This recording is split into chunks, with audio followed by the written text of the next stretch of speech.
ദൈവത്തിന് മഹത്വം. നമ്മുടെ പ്രതിദിന ആഹാരം മാർച്ച് 22. സ്നേഹത്തിൻ്റെ അടുത്ത പടി.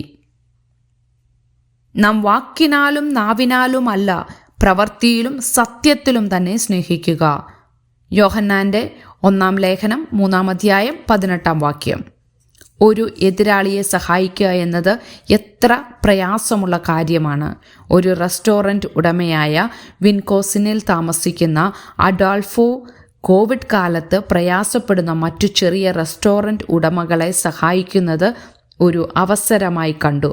പകർച്ചവ്യാധിയുടെ കാലത്ത് ഒരു ബിസിനസ് നടത്തിക്കൊണ്ടു പോകുന്നത് എത്ര പ്രയാസകരമാണെന്ന് അഡോൾഫോ മനസ്സിലാക്കി.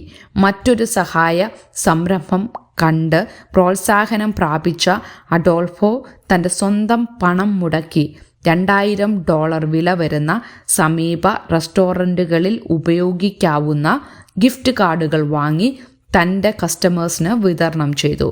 വാക്കിലല്ല, പ്രവൃത്തിയിൽ പ്രകടമാകുന്ന സ്നേഹത്തിന് അത് ഒരു ഉദാഹരണമായി.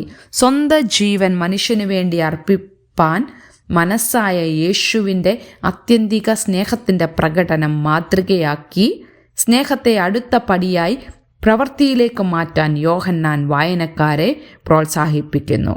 സഹോദരന്മാർക്കു വേണ്ടി പ്രാണനെ വെച്ചു കൊടുക്കുന്നത് യേശുവിൻ്റെ അതേ സ്നേഹത്തിൻ്റെ പ്രദർശനമാണെന്ന് യോഹന്നാൻ പറയുന്നു.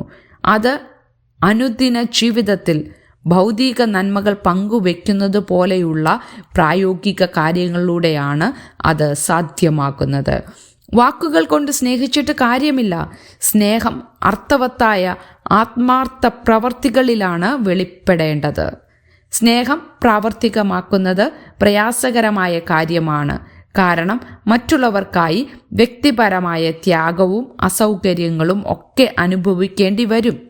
ദൈവാത്മാവ് ബലപ്പെടുത്തുന്നത് വഴിയും ദൈവത്തിൻ്റെ നമ്മോടുള്ള ഔദാര്യമായ സ്നേഹം ഓർക്കുന്നത് വഴിയും നമുക്കും സ്നേഹത്തിൻ്റെ ഈ അടുത്ത ചുവട് വെക്കാൻ കഴിയും. ചിന്തിക്കുക, പ്രവൃത്തിയിലുള്ള സ്നേഹം നിങ്ങൾ അനുഭവിച്ച ഓർമ്മയുണ്ടോ? പ്രായോഗികമായി ആർക്കെങ്കിലും വേണ്ടി സ്നേഹത്തിൻ്റെ അടുത്ത ചുവട് വെക്കാൻ എന്ത് ചെയ്യാനാകും? ദൈവത്തിന് മഹത്വം.